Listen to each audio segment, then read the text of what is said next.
the budget for renewal will be one that will deliver, or will we see more populist and prudent measures? The countdown is closed since March 16 as the D-Day, and we've got Baba Kalyani who's going to be joining us. Sandeep? That's right. Special guest joining us, Baba Kalyani. Mr. Kalyani, thank you so much for joining us in Business Tonight. The Finance Minister presents the budget this time around at a time when the economy is slowing, the fisc is in a mess. What is your expectation from the budget this year? Do you think it will be a tough one?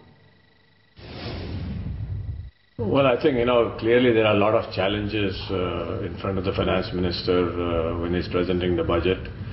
A large number of those challenges come from, the fiscal issues, inflation, commodity pricing, global financial environments, etc. But I think, I would expect that some very strong measures are put in the direction of policies that have been announced to create growth in the country. For example, the Prime Minister has announced a national manufacturing policy.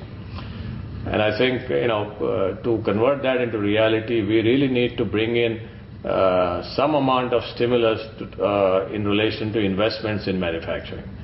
So, that would be one area that I would be looking for. Increase accelerated depreciation, for example, or any such thing that will stimulate investments in manufacturing. You're already talking, Mr. Kalyani, about stimulating investments, but the likelihood that the auto sector should watch out for is a rollback of the previously offered stimulus where excise duty could go up. Do you anticipate that's factored in, or is it likely to hurt demand if it does come in this budget?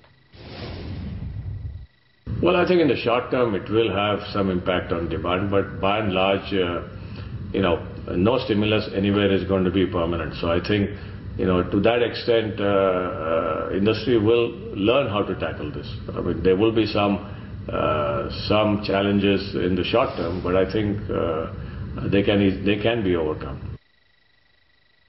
But how much extra duty do you expect could be levied, say, on diesel vehicles and sports utility vehicles in order to neutralize the subsidized fuel? Because that's, again, being closely monitored at the moment, and that could very much be there. Well, I think there is a case for getting this whole fuel subsidy issue resolved once and for all, and getting a stable environment as far as our fuel pricing is concerned. So, how it is done, I think, there are many avenues to do it. But clearly, something needs to be done. We cannot keep running a subsidized fuel situation which is currently there, and, its impact on our overall economic situation or the fiscal situation. So, hopefully this will get resolved. Fair point. You think they should fix this subsidy issue once and for all? Do you expect the government to have the political courage to look at diesel deregulation? Because that's the important piece, isn't it? Well, I don't think I'm fit enough to comment on that. I mean, that's something for the government to decide. But I think all I'm articulating is there is a need for doing this, because you need to have stable pricing on fuel. I mean, look at it in a couple of ways. If you don't have a stable pricing, how do you expect technology to develop?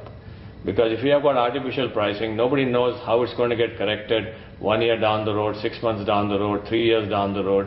So what is the technology strategy that companies will adopt in dealing with this issue?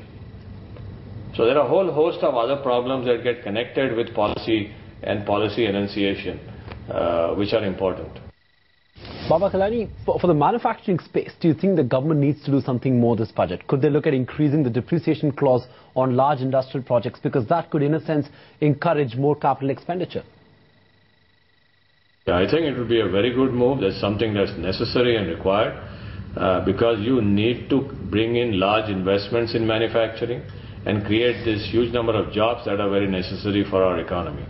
And I think if you don't do this, we might, get into a situation where, our growth rates will start getting into negative territory. That means you will start seeing reduction in growth rates.